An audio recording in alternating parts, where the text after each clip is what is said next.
My first year of grad school, I took a class on forms. These were prosodic forms, forms in meter. We studied everything you would expect. We studied uh, Anglo-Saxon hemistichs. We studied syllabics. We studied, monometer, dimeter, trimeter, tetrameter, pentameter, heroic couplets, heroic quatrains, tercerima, the rubaiyat stanzas, sonnets, sestinas, villanelles, guzzles. Ugh, I've never liked a guzzle. But we studied all the obvious forms, and we got into some more obscure ones. And One particular day, I remember very specifically, we were studying the pantoun. That is not the pantoum, very repetitious French form, but its Malay predecessor, the pantoun, with an N at the end, which is just one quatrain in which it has the same basic rhyme scheme as the pantoum, ABAB. Sometimes it's ABXB, I think, but it's just the one quatrain, and it's made up of two separate sentences. One sentence occupies the first two lines, and another sentence occupies the next two. And apart from some sort of word play and the cross rhyme, these two sentences have nothing to do with each other. They're independent. It's a little bit like a haiku. It's just a juxtaposition of these two things next to each other that, when you read them and maybe think about them, and they start to reveal what it is that they really have in common. Maybe. Who knows? There are very few of these in English. We were reading John Hollander's Kinneret, which is a sort of chain of pantuns. I remember so clearly which extremely obscure form we were studying, and even which poem we were reading that day, because in the middle of reading this poem aloud, we heard a scream from the hallway. Now, this was winter. It was, I think there was a little bit of snow that day, just sort of some flurries, but there's already a lot of ice and slush on the ground, and we were studying in the oldest building on campus. At that point, it was probably a little over 100 years old. And some of the stairs, especially in the lower part of the building, were marble. These were very old, like the building itself, and had seen a lot of foot traffic. And they were so old that you could actually see grooves from where feet had stepped on them year after year after year, and continue to. And of course, when you have feet in the middle of winter, stepping up and down, grooved, slick marble steps, bringing in ice and snow from outside, you very quickly get a pretty nasty slipping hazard. So we ran out into the hall, and a middle-aged woman, who's probably about 50, was lying on the floor beside the stairs. She had fallen, and she believed she'd broken her arm. So she was lying on the ground. She did not feel up to moving around. She, wasn't clear what else she might have injured. So, of course, we called an ambulance. Somebody brought her some water. Since she didn't want to get up, we brought a sweatshirt to put under her head. And, most of us sort of milled around wishing for something useful to do. Finally, I ended up running outside to wave in the EMT to make sure he found the right spot. So the EMT came in. He brought a backboard, but he was alone. His partner was en route. And because he very reasonably wouldn't let any of us step in to help, he was unable to move her. So he was there with her. She was as taken care of as she could be for the circumstances. The other EMT was on the way. But she was still moaning in the hallway, also very understandably. And so, our professor adjourned the class until she was able to um, get into the ambulance and drive off to get some medical care. And this is such a just ostentatiously, theatrically allegorical situation that just so almost embarrassingly begs for some overeager grad student to write a cleverly structured, say, pantoum about these two things happening at once. That, for a long time, I think I really read this incident as a kind of a damning proof of the uselessness and stupidity of poetry. The school where we were getting our indeed pretty useless degrees was more famous, is still more famous for its medical school than for its writing department, rightly so. So there was, a very strong feeling that, we could very well be doing something that would help our fellow, man, rather than just indulging in these silly little schemes, these silly little decorations that really serve no purpose and achieve nothing. And, as time went on, I started to interpret the day a little differently. I started to think, well, there was a woman screaming in the hallway that day, and it was the hallway of our building, and we went out and did what we could. But, in some sense, there's always a woman screaming in the hallway. There's always some house on fire somewhere. There's always some terrible urgent need, and not all of us devote our lives to satisfying those urgent needs. Some of us devote our lives to satisfying sort of deeper, more spiritual or abstract needs. And so I thought of that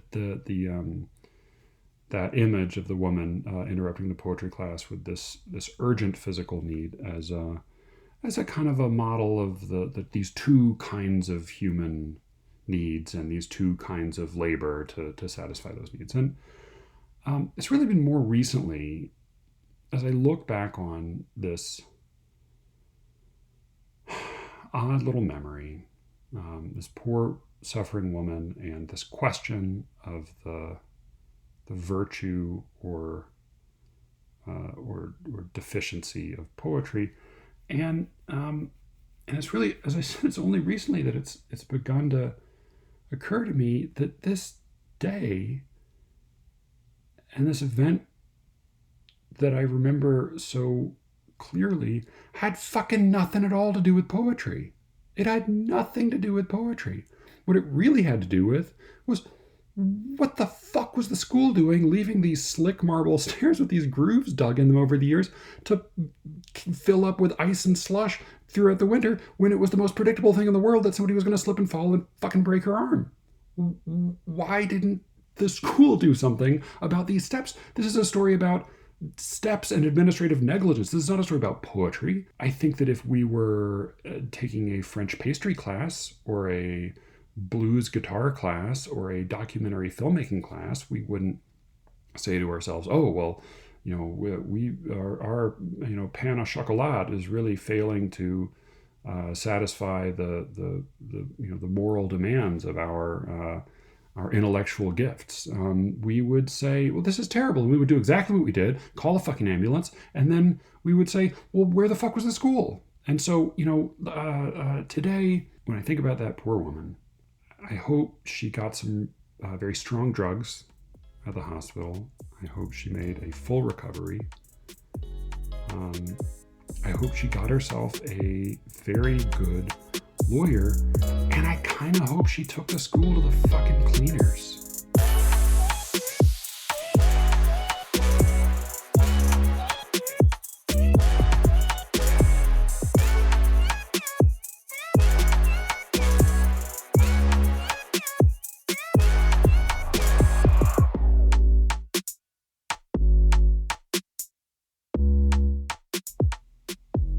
I'm Matthew Buckley Smith, and you're listening to SLEERICKETS, a podcast about poetry and other intractable problems. there's a problem I've been chewing over for the last few months. I wrote a book review. It was a review of a book of poetry. It's a good poet, a good book, and I gave it a good review.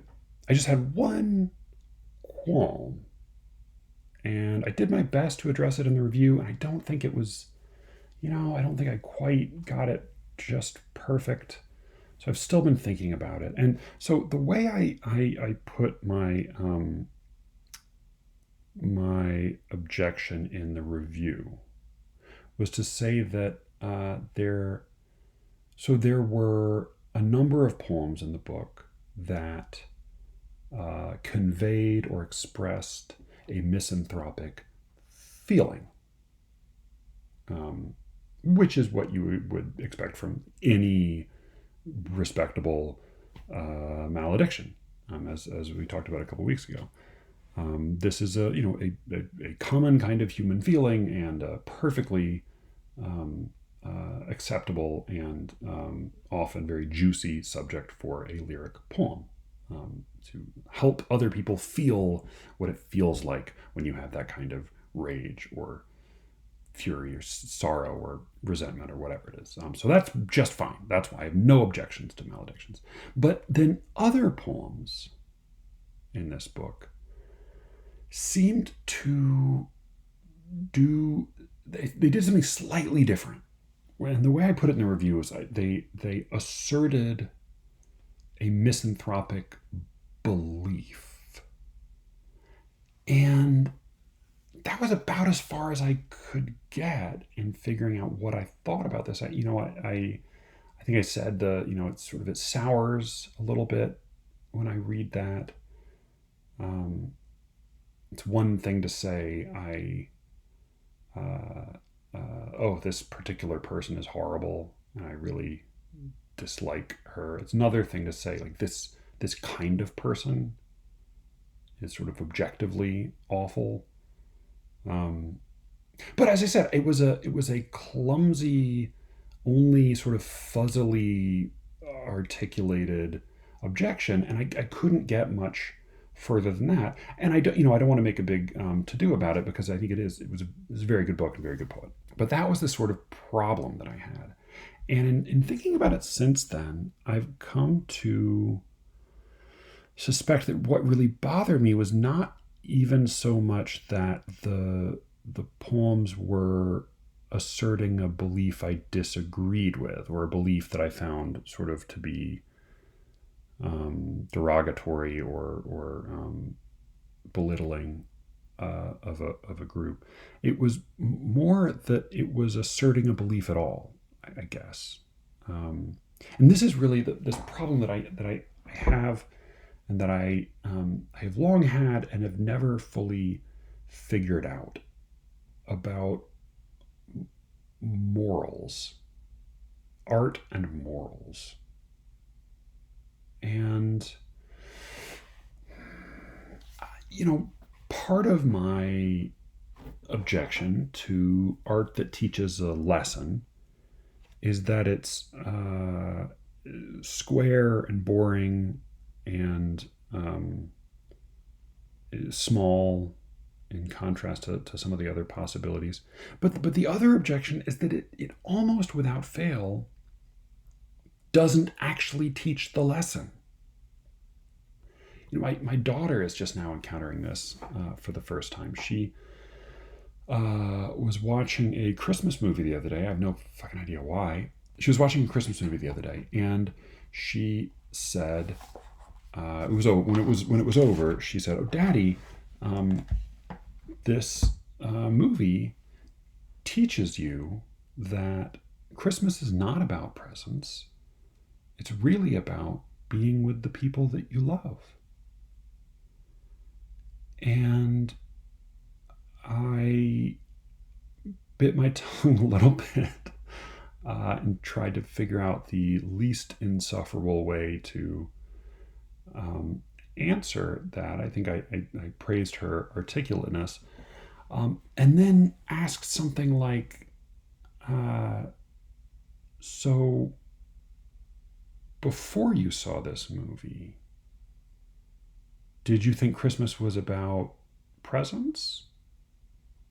And she kind of gave me a sidelong, suspicious glance, rightfully suspicious, and said, no, I knew it was about being with the people you love, which is exactly the right answer, and which, by the way, is just completely false. That Christmas in this country, maybe there is hypothetically a version of a Christian holiday in a presumably more tight-knit and devout community that really focuses on the birth of Christ and the sort of social communion and this long tradition over the centuries. Maybe it's possible that in some places and sometimes Christmas is about being with those you love and is about the birth of the Savior or something along these lines. But in this country, it's about presents. I don't think that's necessarily a good thing, but if you are a little kid in this country, particularly in this sort of vaguely secular household where once a year your parents, whom you presumably trust, tell you that a magical man appears in your house, fills it with presents for you and your sister, disappears, and doesn't come back until next year, then that day is about presents. And if you don't think so, then you're fucking out of your mind. Christmas is about presents. Again, my favorite part of Christmas is the Christmas tree, but Christmas is not about Christmas trees. It's about presents. But as I said, my daughter had learned her line very well from the movie. Told me, of course, she knew that Christmas was about being with the ones you love. And so, my follow-up question was, all right, then what did this movie teach you?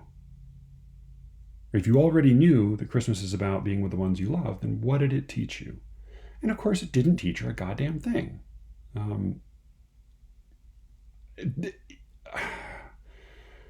I hesitate to, all right, very briefly.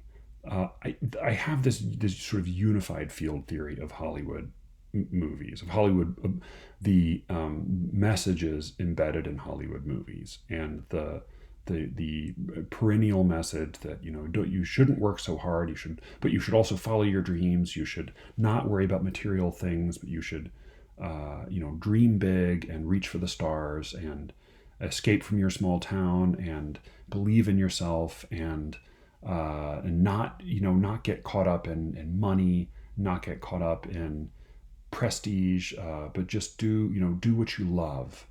My theory is that this is actually not just a bunch of touchy-feely, mushy, phony baloney, new agey nonsense. This is actually very specific and materially informed propaganda that is serving specifically Hollywood's own ends. Because what I would really say is that every Hollywood movie is truly fundamentally about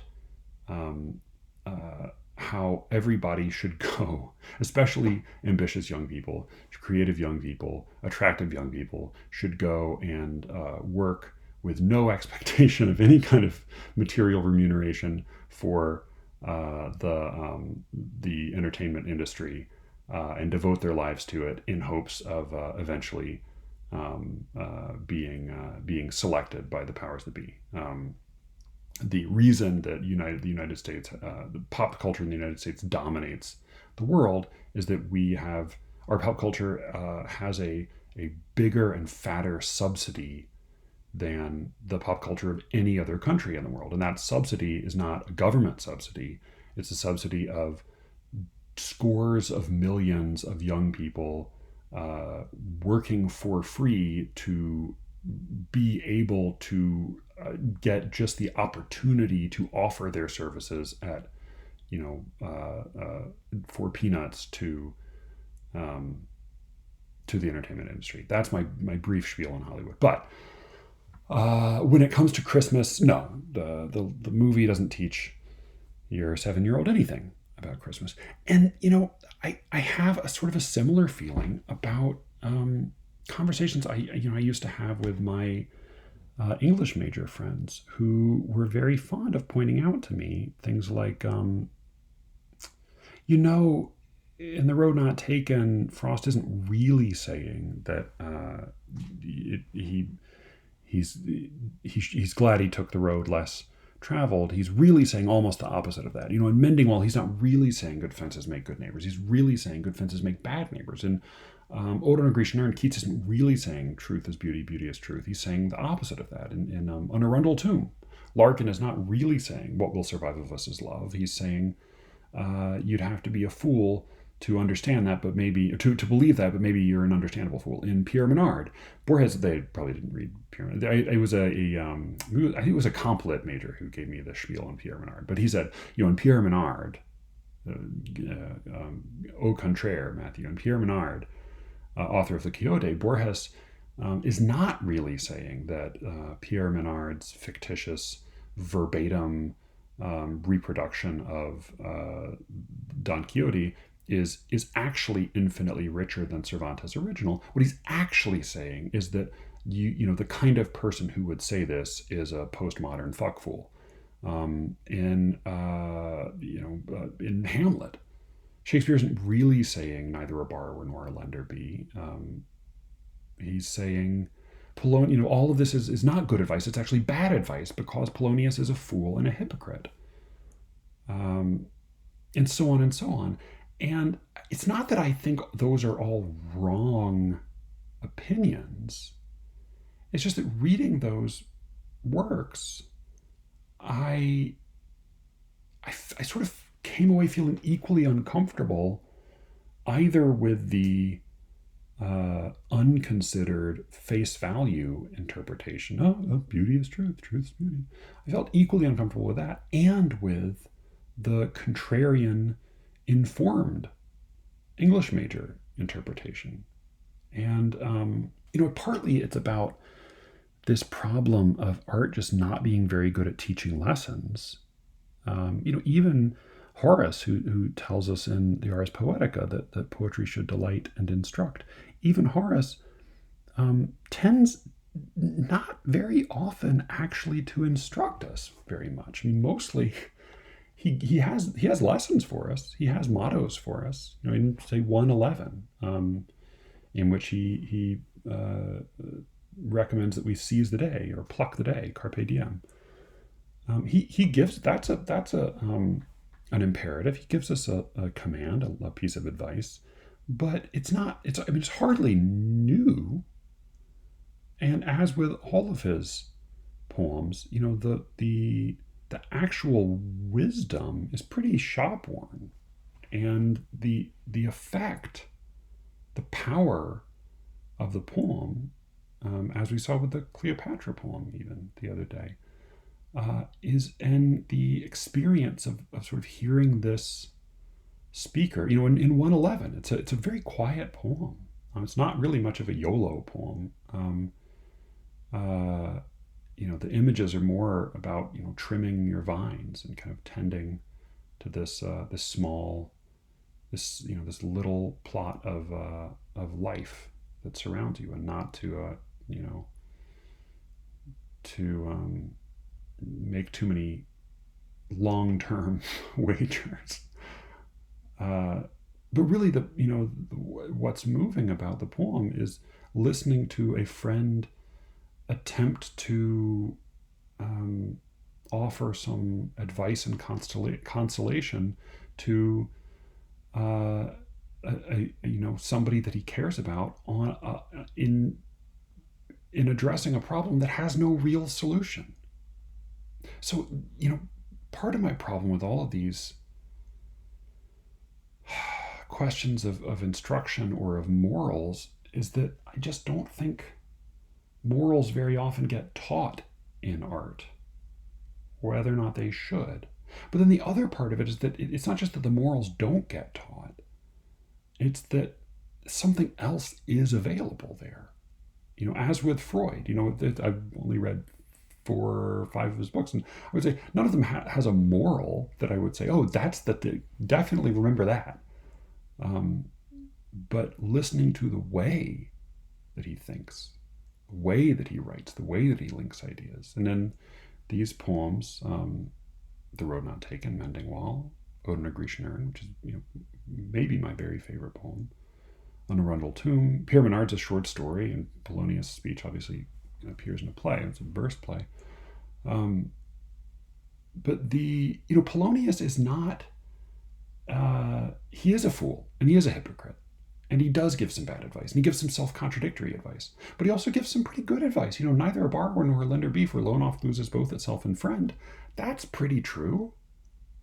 Because Polonius is manipulative and conniving and foolish and prideful, but he's also a loving father. And he's also an old man who's seen some things. The Road Not Taken is a poem in which, of course, it is just unbearable to hear a smug science professor give a speech about taking the road less traveled, pandering to the humanities people by misreading or even failing at all to get all the way through a poem that she thinks she's going to use to instruct us. That's pretty unbearable, but it's not as simple as saying Frost regrets his choice. He longs for the road not taken. It's both and. It's not a lesson. It's not an argument. It's not a belief. It's a speech. I think there are a few. I tried to find some kind of straightforward examples to maybe hammer out this problem. Because this was really what I started to come back to in that book review. There was a kind of a solution that I came to. It was provisional, and as I said, the book review is flawed. But what I found, there was one poem in particular, and I'll put a link to it in the show notes because it is a good poem. It's a very smart poem. There was one poem in particular in which the poet made a very strong argument. It was a piece of rhetoric. And the argument was those who commit suicide should be condemned, and especially poets who commit suicide, and other poets should never write poems praising the lives of those whose lives ended with suicide. And that this particular argument really rubbed me the wrong way. But setting aside whether or not I agreed with it, I think what I found is that there was a much richer way to read the poem. And this is as a dramatic monologue. This was a sonnet, and I find with lyric poems that present an argument, that teach a lesson, that assert a moral belief, very often, though they may fail as rhetoric, they may fail as instruction, they don't necessarily convince or instruct or teach anybody anything, they often succeed as something like a dramatic monologue.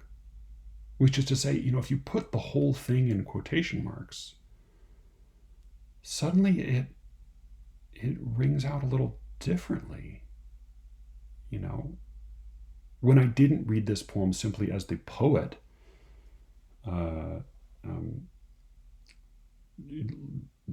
frowning upon those who might commemorate, those poets who killed themselves, and saying that this was a waste and that it was solipsism and we should look down on these people and not praise them. When I stopped looking at it as the poet saying these things and started just listening to a voice saying these things, I could hear the poem in a different light.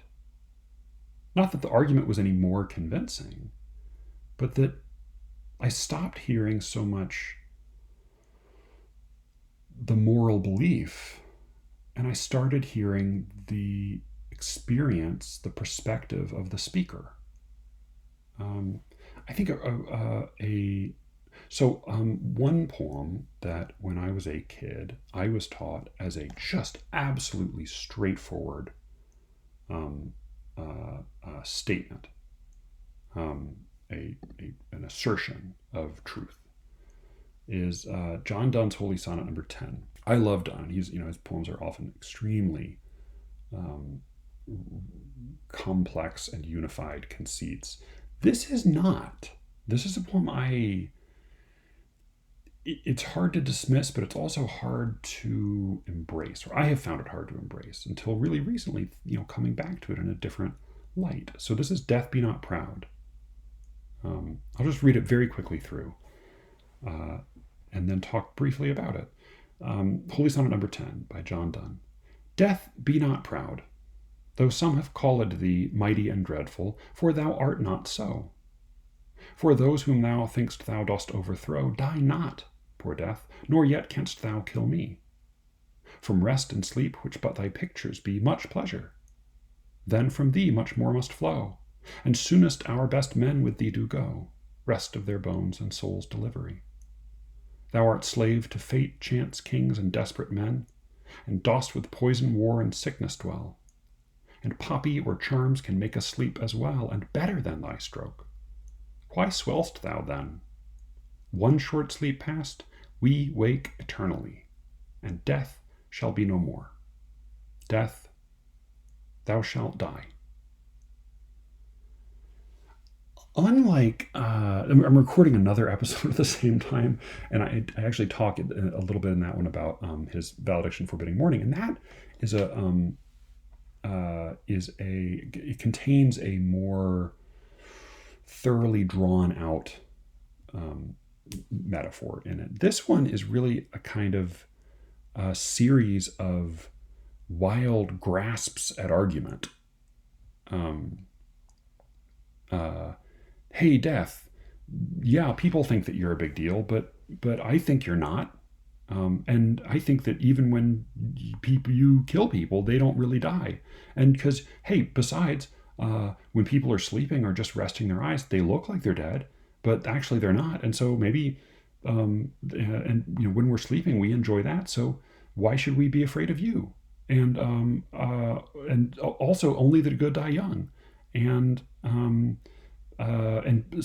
random shit happens that determines when people die, and you don't get to do that. And so maybe you're not so powerful or important. And also you keep really nasty company. And hey, drugs are kind of like sleep and death, and so you're not so special. And by the way, even if we do die, then guess what? We're going to wake up, and then we'll be alive again. And then Death, you're going to die. So this is not, as a piece of rhetoric, this doesn't command a lot of confidence. I mean, this is not a rousing, inspiring, or dispositive case that he makes against death. It actually sounds, to my ear, a little bit desperate. And, if I read this as John Donne's argument about death, then I have to say, either I believe that there's life after death, in which case, yeah, all right, sure, this is basically fine, but it's not like it convinces me. Or if I don't believe in life after death, I say, well, this is not an especially elegant argument for life after death, but I don't believe in it anyway, and so you still haven't convinced me. So, I think as a piece of rhetoric, as a lesson or moral teaching device, it's kind of hopeless.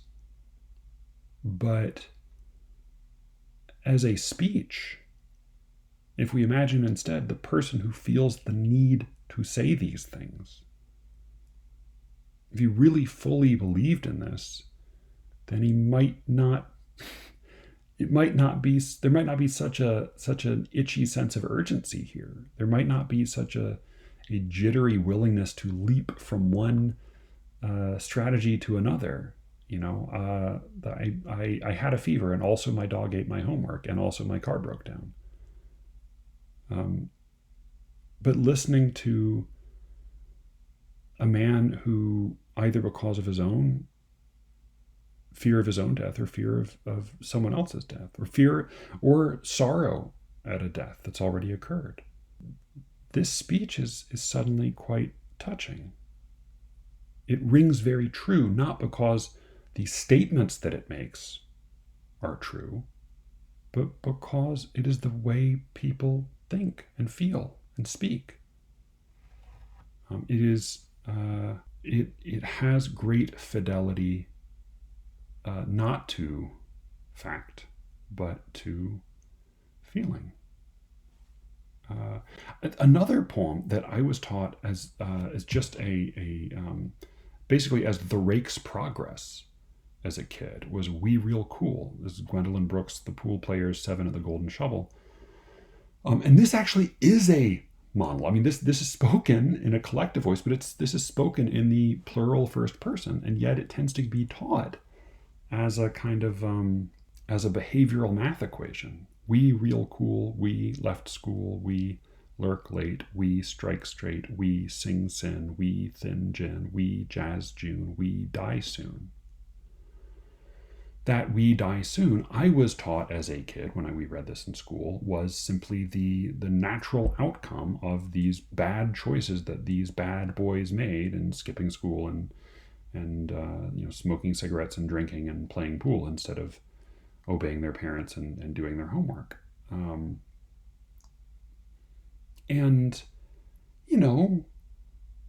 Whether or not that was what Gwendolyn Brooks had in mind, I very much am of the mind that the author's intention matters a lot less than the ultimate effect of the poem. But I suspect that was not what she had in mind exclusively.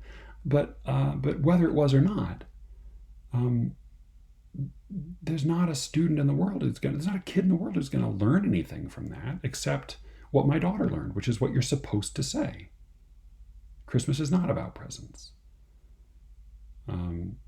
We should not sing sin and thin gin. We should not jazz June. We should go back to math class. But if instead we try to imagine the voice of the young men who would say all of these things, all of them, the same people who would say "we real cool" also say "we die soon." If we imagine for a minute that this is not the Rake's Progress, that this is not merely an end of life regret, looking back on all of the excesses of one's earlier days, but instead, if we imagine the voice that would speak both of these lines and see no contradiction in them, maybe we can imagine that the causality goes the other way. Maybe they're doing all of these things because they will believe they will die soon, or know they will die soon. Maybe there's some sort of despair here, or maybe this is Horace 111. There are a lot of different possibilities, none of which really have very much to do with instructing the reader morally, all of which have to do with evoking an experience by way of a voice.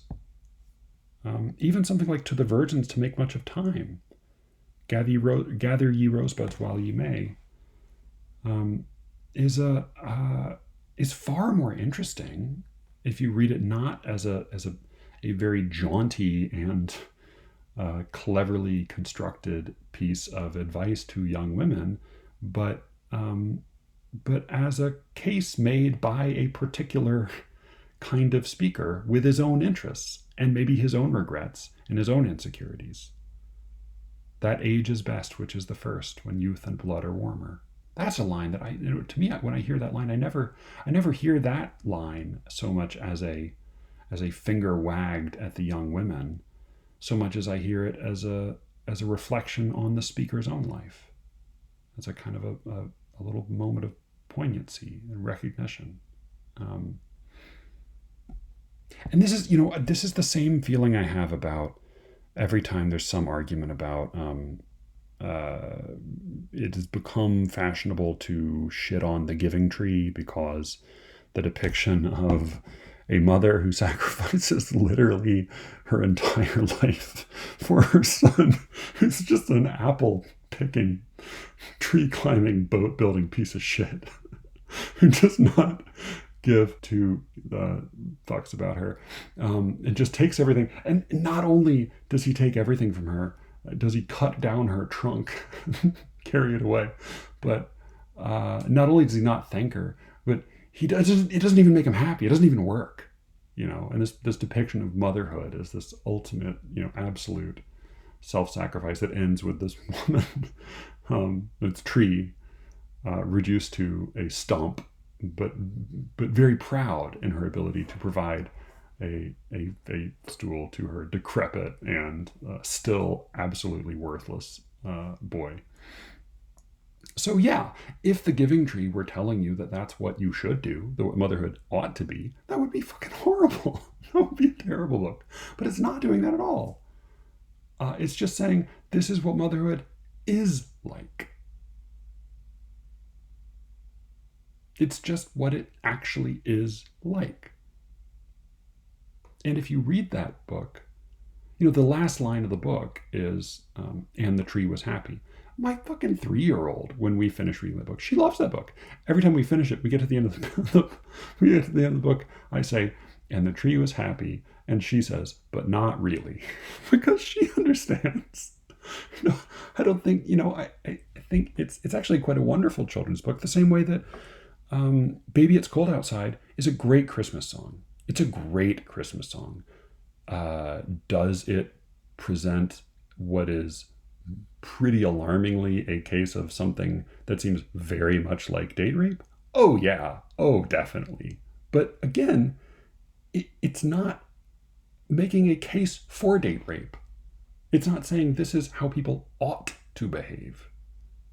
It's saying this is how people do behave. And all of the little winking ambivalence in the female voice, the female part, all those things that make us uncomfortable when we think, well, what is this condoning? What is this encouraging? What is this normalizing? All of that ambivalence, all of those little subtle touches, if we read them, as moral statements, then they're horrible. But they're not moral statements. They're just dramatizations of human experience. That is what people are like. It rings true. The same goes, by the way, I would say, for the epilogue to Crime and Punishment, which is so famously and widely hated that even the edition I read had a whole section devoted in the introduction to why the epilogue was bad. And I think that's fucking bullshit. I think that's exactly wrong. It is. Is it a little bit anticlimactic for Raskolnikov, who spends this whole pulse-pounding, claustrophobic rat trap of a book, trying to get away with murder while also, fighting his own worst instincts and ultimately, failing to prevent himself from, giving up the game, in a moment of, that's it's he seems to feel relief, but boy, it doesn't seem at all clear that exactly what was his choice and what wasn't. Is it a little bit anticlimactic to see this sort of ferocious, violent, cunning character go to prison and then decide that all he really needs is to convert to Christianity, or to be sort of born again, so to speak, and to devote his life to Christ?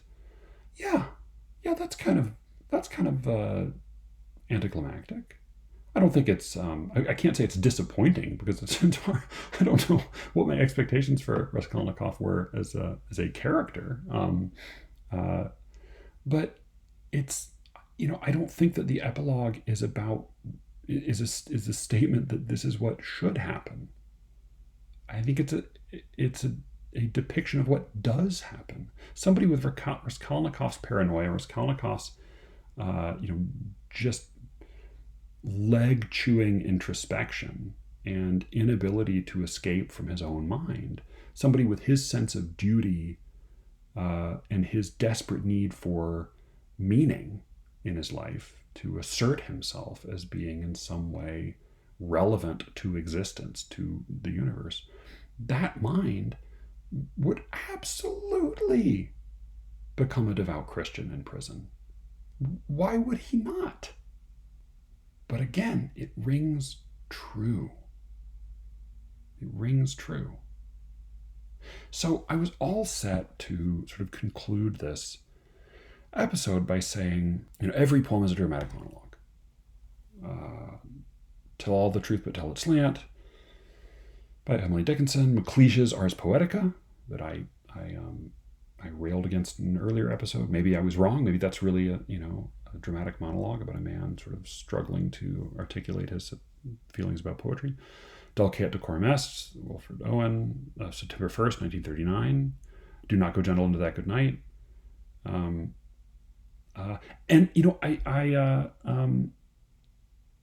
think I mentioned earlier that I published a poem that I'm very ambivalent about, called Creed for Atheists, that I think it's a piece of rhetoric. And if you could read it as a dramatic monologue, I think it would probably be a better poem. It would be more of a lyric poem. I was all set just to say, all right, all poems are dramatic monologues, and reading them that way, putting them in that additional layer of quotation marks, only allows for richer possibilities. I was all set. And then I remembered my run-in.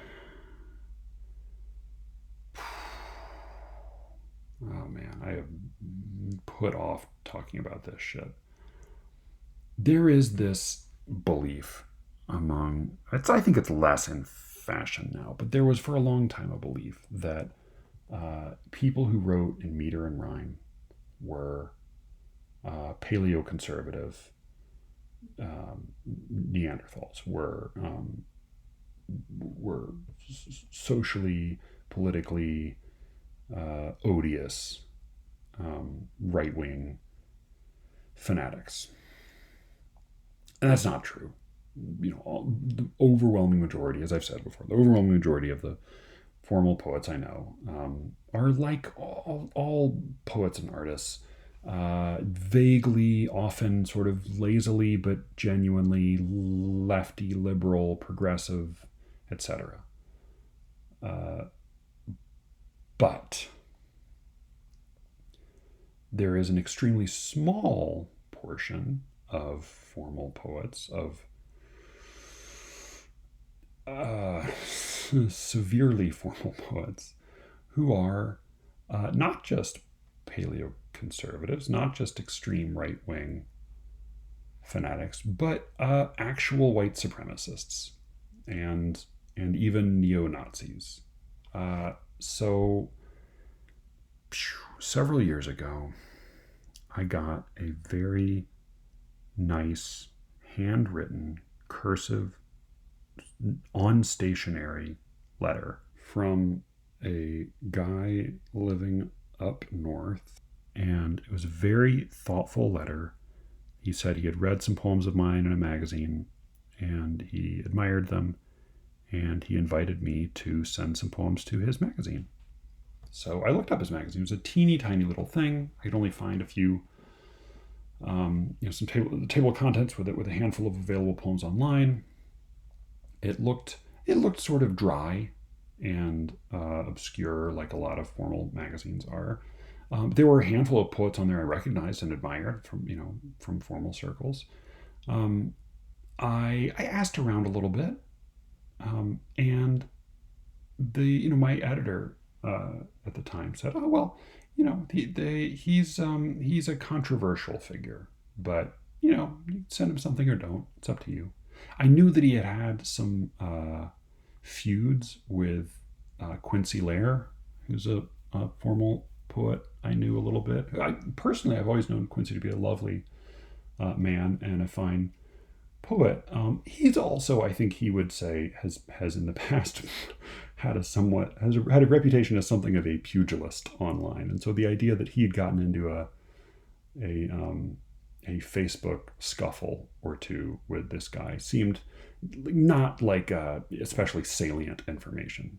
So I sent, based on what I was able to find out by asking around, and based on the names of the people who had already published in the magazine, I sent some poems to the guy. He wrote back pretty promptly, which is rare and nice. It's nice to get a letter from somebody admiring your work and soliciting your work. And he took one poem. He told me, and this, I won't say that it didn't raise a red flag. I'll just say it didn't raise the right kind of red flag. But he rejected the 4 or so poems that he didn't take. He took one and he rejected the rest. And he told me he was rejecting them because they employed they were all in meter, and most of them were in rhyme as well. But the ones he rejected had employed metrical substitutions, which is it is hard to convey what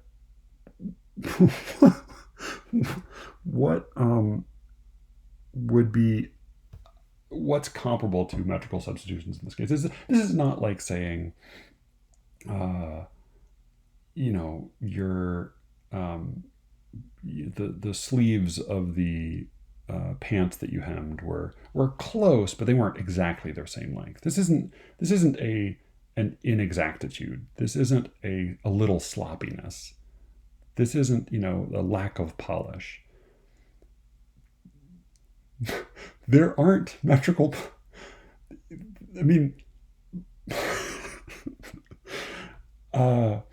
This would almost be like saying, I noticed that your novel, the pages in your novel didn't all have exactly the same number of words on them. This is a bizarre criterion. And one that, by the way, at least if your novel, if every single page in your novel had 500 words on it, that would be strange, but it wouldn't particularly affect the experience of reading the novel. Whereas a poem written with no metrical substitutions, unless it was written in a few specific quantitative metrical styles, like the one poem that he did take, would sound pretty unbearable. It would be a relentless oompa oompa. So the idea that you don't use metrical substitutions is just bananas. I think he didn't accept caesuras either, which is also insane. But again, I thought he's an eccentric. All right, fine. He took the one poem. The issue with my poem came out online, and online only some, as with the previous issues, and as is true for most issues of most magazines, you see, only some poems were visible online. When I got I think I had 2 complimentary issues. I think I've thrown them both out by now. I was horrified to find that in addition to some innocuous formal poems by some names I recognized, though interestingly, none of the people whose names I had recognized from previous issues seemed to appear in more than one issue for reasons that became immediately clear to me, because presumably the exact same thing had happened to them. In addition to the typical fare that you'd find in any given formalist magazine, sans metrical substitutions, I guess, there were also some poems that were, I hesitate to say racist, not because they were not racist, but because I fear that word does not adequately convey the viciousness and violence of these poems. They were racist, like crude racist 1930s propaganda is racist. Absolutely horrifying. In addition to which, there were excerpted sections from Lothrop Stoddard's books. And if you don't know who Lothrop Stoddard is, there was a decent article in the New Yorker a year or so ago about a public debate that Lothrop Stoddard did with W.E.B. Du Bois on the question of race. Lothrop Stoddard was a maniacal racist, and W.E. Du Bois, unsurprisingly, mopped the floor with him. But needless to say, I was totally appalled by what I'd found, and was appalled in a different way by the introductory note that this editor had put at the front of the magazine, which was, he commented on some of the poems inside, but his main argument seemed to be what mattered, what counted, was that he had turned an absolute blind eye to the content of all of the poems, of all of the work, that he cared only for craft, only for wit and skill and polish, and that he was absolutely agnostic about all value and argument and content. And this claim was, of course, totally belied by his inclusion of Lothrop fucking Stoddard, who presumably had not submitted to this magazine from beyond the grave. But it also makes me hesitate now in my suggestion that every poem can be a dramatic monologue, because you didn't matter how many sets of quotation marks you put around some of these poems, they would be beyond the pale. So, by the way, I've gone back and forth about this, and for the same reason that I've sort of quietly spoken to people one-on-one about this magazine, I have not made any kind of public statement about them. Obviously, I haven't had anything to do with them since then, but I haven't made any kind of public statement about them because they're pretty obscure. And I actually think the magazine is now defunct.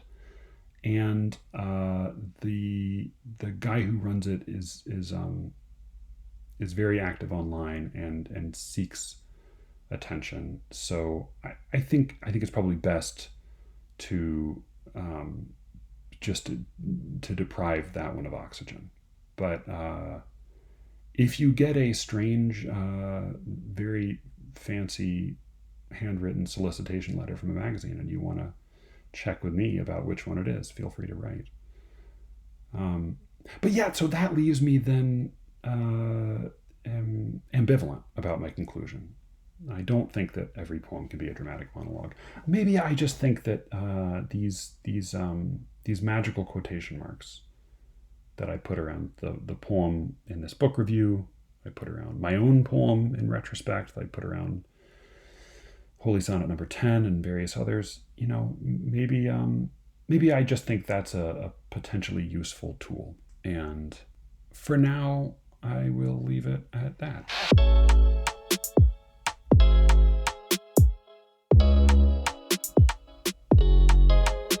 So I'm going to read a few short things this week. I did a show a couple weeks ago about maledictions, and I got an interesting response from Brian Platzer, who's a novelist and a frequent contributor to The Atlantic. He sent me a very, very short story by Dave Eggers that he said reminded him of the Steve Scafidi poem that I ended the episode with, To Whoever Set My Truck on Fire. And then I read this Dave Eggers story, and it sent me to a couple of other things. So I'm just going to read all three. They're all pretty short. I'm going to read them all three. So I think they all are, they're all similar, and they're relevant to this week's topic. partly in that they all take up the perspective of a character who is initially pretty sympathetic, and then they unwind that initial sympathy into something more complicated. A thought that occurred to me, and I may come back and do an episode on like the well-wrought urn or something at some point, but it occurs to me that the whole quotation marks thing I brought up might seem like just sort of another version of the new critics' emphasis on irony, particularly Brooks and Warren. And certainly I'm a great admirer of their work, and I'm very interested in irony in poems. But I think what I'm trying to get at is not limited to irony. So I'm not just interested in the poems in which a meaning presents it both itself and its opposite, but poems in which the meaning or the belief or the moral is complicated by the perspective of a person rather than just an argument. That is that, an argument is a different thing when it's presented in sort of flat logical terms than it is when it is presented in the person of somebody who wants things and is ashamed of things and fears things and loves things and people.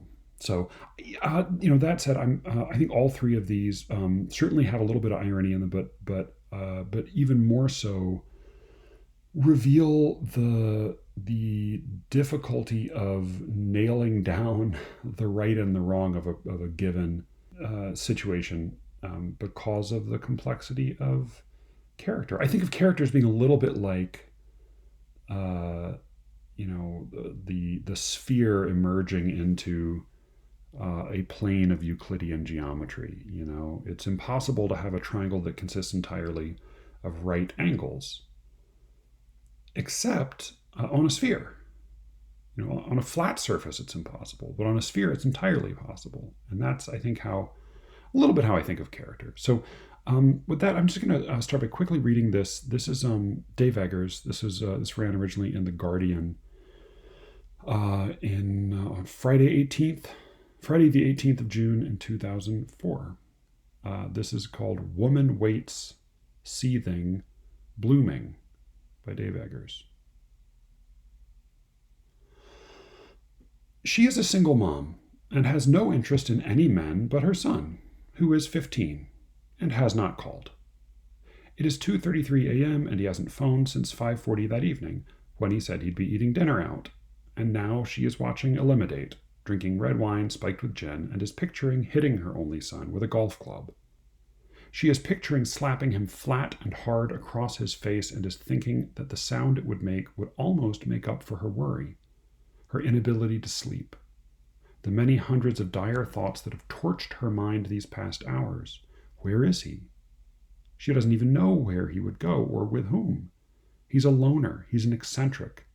He is, she thinks, the sort of teenager who gets involved with deviants on the internet, and yet, somehow, she knows that he is safe, that he is fine, but has, for whatever reason, been unable to call, or has not even given it much thought. He is testing his boundaries, perhaps, and she will remind him of the consequences of such thoughtlessness, and when she thinks of what she will say to him and how loudly she will say it, she feels a strange kind of pleasure. The pleasure is like that enjoyed in the passionate scratching of a body overwhelmed with irritation, giving oneself up to that scratching everywhere and furious, which she did only a month earlier when she'd contracted poison oak, was the most profound pleasure she had ever known. And now, waiting for her son, and knowing how righteous will be her indignation, how richly justified will be anything she yells into his irresponsible face, she finds herself awaiting his arrival in the way the ravenous might await a meal. She is nodding her head. She is tapping her foot. She tries to order her thoughts, tries to decide where to start with him. How general should her criticisms be? Should they be specific only to this night, or should this be the door through which they pass to talk about all of his failings?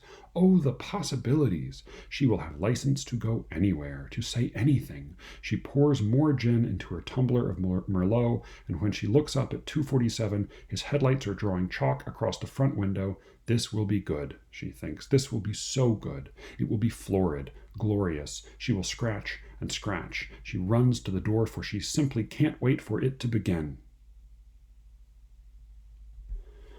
So this is also like one hot headlong paragraph. I quite enjoy it, and partly I enjoy it. I have not yet had the pleasure of sitting up late at night waiting for teenage children to return home, but I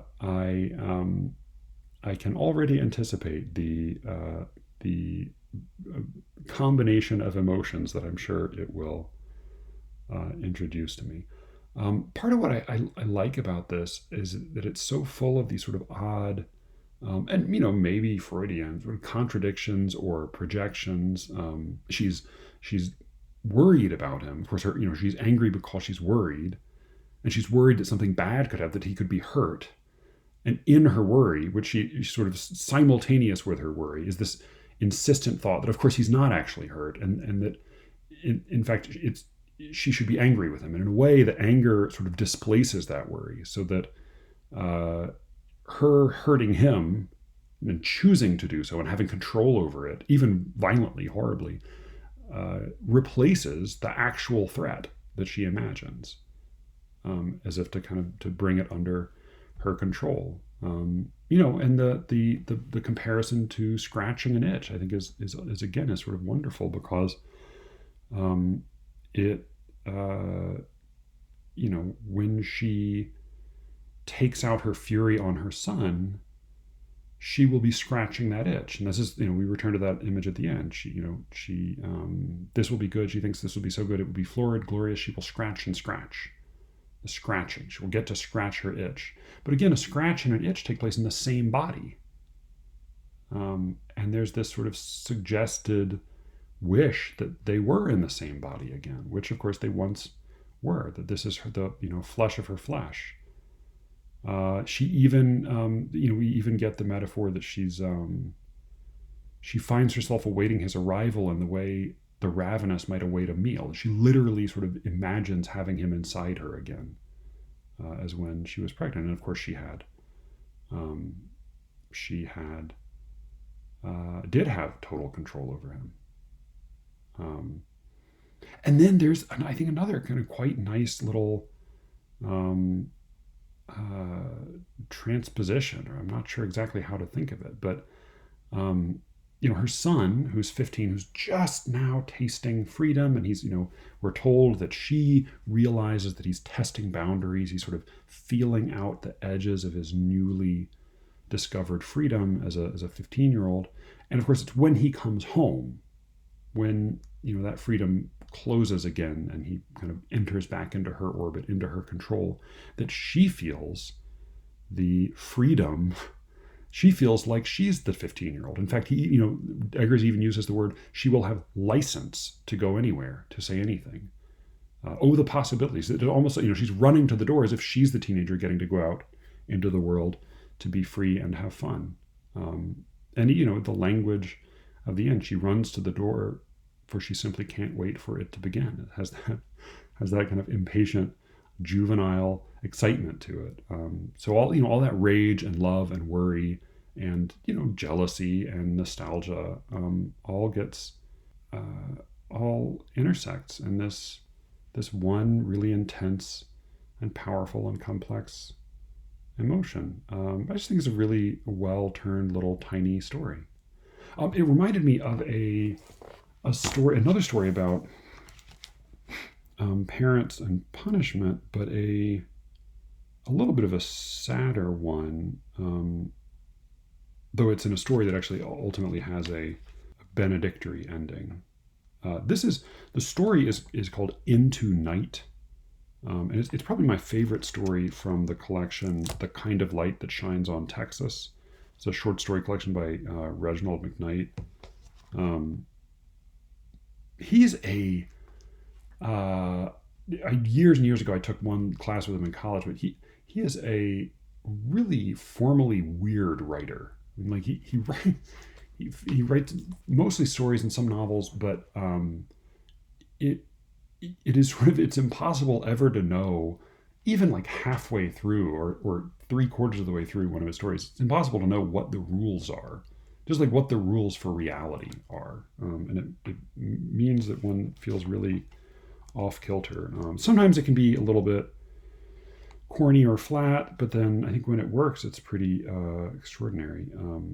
He won a Pushcart a few years ago for a story called Float.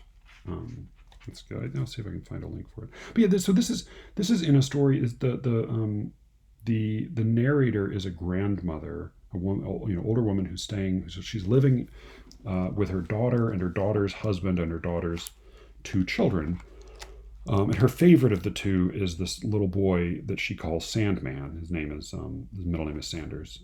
She calls him Sandman, and Sandman is always messing up. He's always misbehaving. And we see throughout the story that the grandmother kind of is soft and sweet with him, and she always wants to give him another chance and extend extra, mercy and sympathy to him.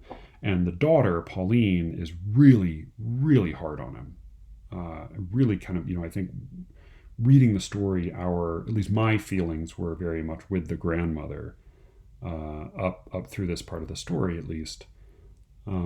As the sweeter, older, it's easier for grandparents to be sweet to their grandchildren, but the mother does seem kind of unduly harsh. She's given Sandman a couple of smacks for being bad earlier, and he's just made a lot of noise in his room, sort of innocently, but the grandmother was sort of watching, and she found it amusing, but she realizes too late that his mother has also heard all of this noise. Oh, sorry, I guess the grandmother's been listening, and then she opens the door to look. As soon as I opened the door, I heard Pauline running back up the stairs. Reckon she wasn't in her studio at all, but in the kitchen. And since Sandman's room is right smack over the kitchen, she must have heard every sound he was making.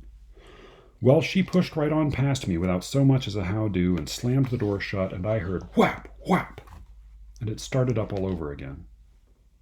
Lord Almighty, it was an ugly sound. I just couldn't bear to hear it. I couldn't stand there 2 seconds. I went to my room and closed the door, laid on my bed, pressed the heels of my hands over my ears, but I could hear every sound. I heard the boy crying, and I heard Pauline barking just like a dog. You little bastard, what'd I tell you? Huh? Huh? Heard the sound of hangers sliding back and forth on the rod in Sandman's closet, knew she was looking for a belt. She found one too, because I heard every one of them strokes, every single one. And every now and then I heard that boy say things like, Mama, Mama, I love you, I love you. And I heard hard things hitting the floor, and I knew they was heels or elbows or knees or noggin. I knew the boy was burning up, scared, and a devil wind to hurt. I heard Pauline was hurting too, blind, sick, dizzy, excited, and hurting her own self. But I knew also that she didn't know it. I heard, what I say, and black bastard, and skin you alive, and don't you dare raise your hand to me. I heard please, and sorry, and didn't mean to, and forgot to, and love you, Mama, love you. But I knew Mama couldn't hear a thing but that hissing sound you hear, and blood and heat and ice and nightmares and howling and the fire on her very own skin. Heard it, not seen it, heard the flame tips of memory, and right behind it I heard the hurt of every single one of my babies, Erlene and Justine, Peter, Paul, Mark and Julene, Perline and John, Samuel and Pauline. Pauline.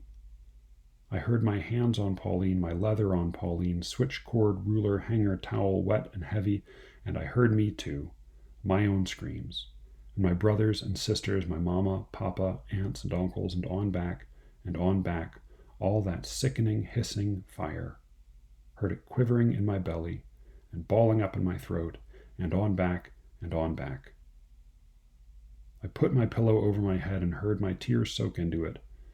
Generations and generations of slaves and slave keepers I heard. I couldn't escape that sound, and I couldn't understand why. It was only now I was hearing just how terrible it is. It's a longer passage, but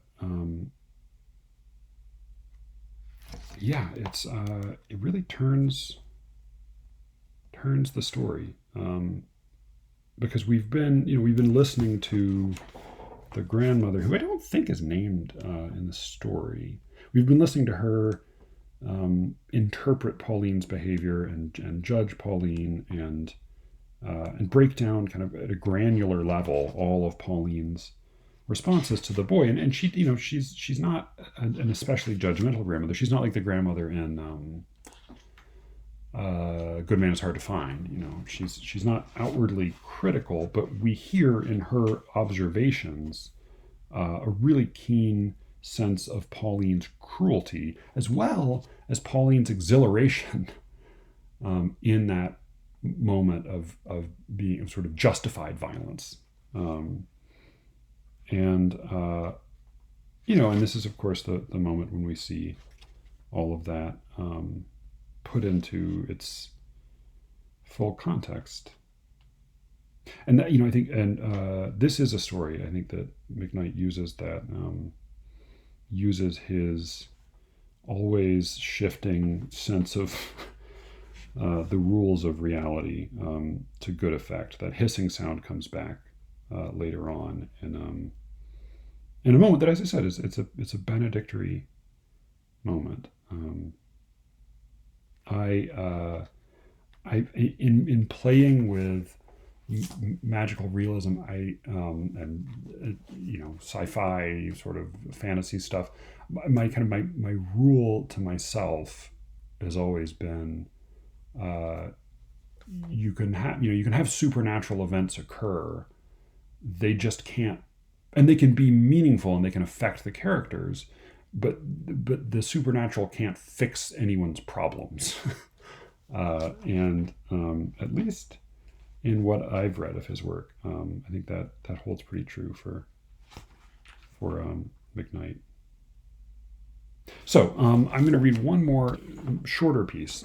This is a poem by Alan Shapiro called Happy Hour. This came out in a book called Happy Hour in 1987. I should say Kind of Light That Shines on Texas was published in 1992.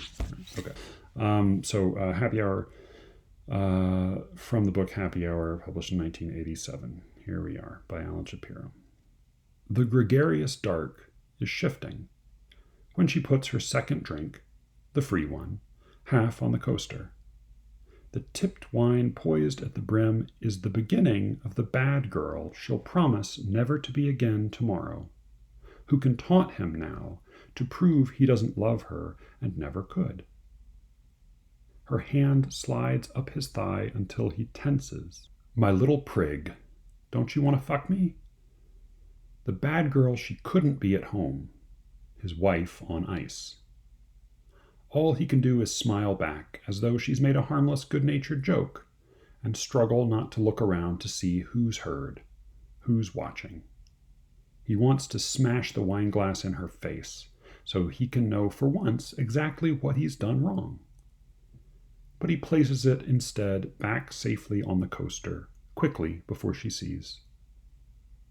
Never cautious enough, he is prepared, even if she knocks it over, to go down on his hands and knees and wipe it up, kind and forgiving. In all ways careful to acquit himself so that tomorrow, when she says she doesn't deserve him, he's too good, he can believe her. Tomorrow will be his happy hour. There won't be anything she wouldn't do for him. So obviously, this is another poem in which we kind of see the role of the loved one done wrong to shift into a pleasurable malice at the righteousness with which he can respond to his wife's bad behavior. But reading and rereading this poem, it's funny to me how I think there's a pattern. Clearly, there's behavior that from both of them that's been repeated many times before. This is a routine we're getting into. But in the poem itself, it is sort of striking that almost all of the conflict is anticipated. He foresees it. After all, this is her second drink. Right? So she's not drunk. She puts the second drink on, half on the coaster so it almost spills. It's not because she's drunk. It's just it's an honest mistake. But all of this is anticipated. He knows where it's going, or he thinks he knows where it's going, probably with good reason. But he's so ready for it all to go wrong. And I'm kind of fascinated by the language here. The beginning of the bad girl, she'll promise never to be again. And that bad girl is a kind of interesting understatement in that you could imagine it being the way she would sort of mock his expectations by sort of belittling them. And then you can also imagine the way that in retrospect she might minimize her own misbehavior by calling herself a bad girl.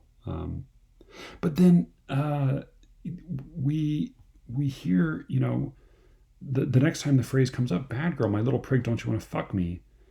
He tenses when she puts her hand on his thigh. This is his wife.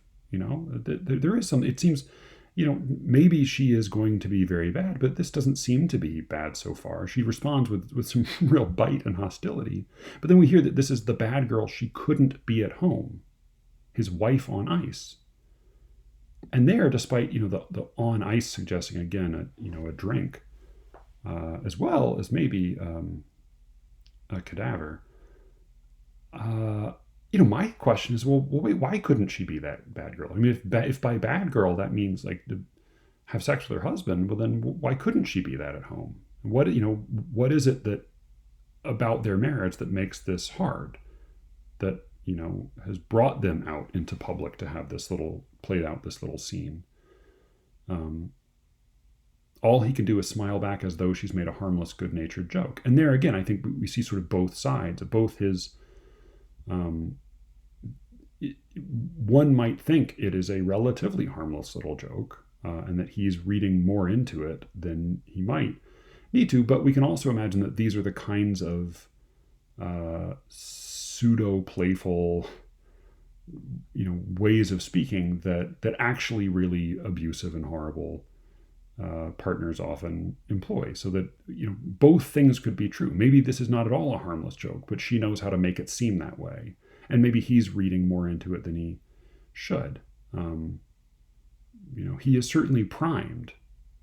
The most violent image in the story comes in his own fantasy of something that he would love to do, he wants to do, but he knows that he never will. Even there, when he kind of adjusts the wine glass so it doesn't spill, he says, never cautious enough. He is prepared. So never cautious enough, meaning, he places it back on the coaster quickly before she sees. Never cautious enough. But he was cautious enough. He did put it back on the coaster before she sees. He's anticipating. He is imagining her in full bloom, so to speak, when she's still just barely getting started. And then I quite like that little use of the word, and always careful to acquit himself, using that to point to his good behavior, but also the implication of being let off the hook, of being found not guilty, which we learn is what he sort of most relishes. He relishes the moral high ground, and that is he is he is not just looking after her. He is not just fulfilling his duty. He is savoring and setting up the real reward, which will come for him tomorrow when she openly despises herself and maybe validates this feeling that he's had for her all along. So that was again a pretty dark one. There won't be anything she wouldn't do for him. And that's actually quite nice too. That's subjunctive, right? There won't be anything she wouldn't do for him. It's not that there won't be anything she won't do for him, which would suggest that he'll take full advantage and get her to do things for him, and that's what he relishes. No, there won't be anything she wouldn't do for him. He's not actually going to ask her to do anything. He'll probably say, "Oh no, don't beat yourself up. Let me get you a Gatorade. Let me get you an aspirin." He doesn't want her. He doesn't want to extract favors from her. He wants to know that he could. He wants that potential, that power, that high ground. All right. So that was Woman Waits Seething Blooming by Dave Eggers, and an excerpt from Into Night by Reginald McKnight, and finally Happy Hour by Alan Shapiro. This is SLEERICKETS. Thank you so much for listening. My wife, I learned, has taken to checking on the Apple Podcasts ratings of the show. So if you want to, if you put a good rating on there, 5 stars if you want to make her day, or 1 star if you want to ruin my day. But either way, thank you for listening. I do appreciate it. And if you have anything you'd like to say, like, for example, why is this episode so fucking long? Or bring back Tracy O'Day instead, then please write to SLEERICKETS@gmail.com. I think I'm going to have another interview coming up for you. And I have a little extra. I think I might kind of drop midweek as a bonus. We'll see. We'll see how I'm feeling about that. But something to look forward to. And with any luck, I will be speaking to you again before too long. Until then.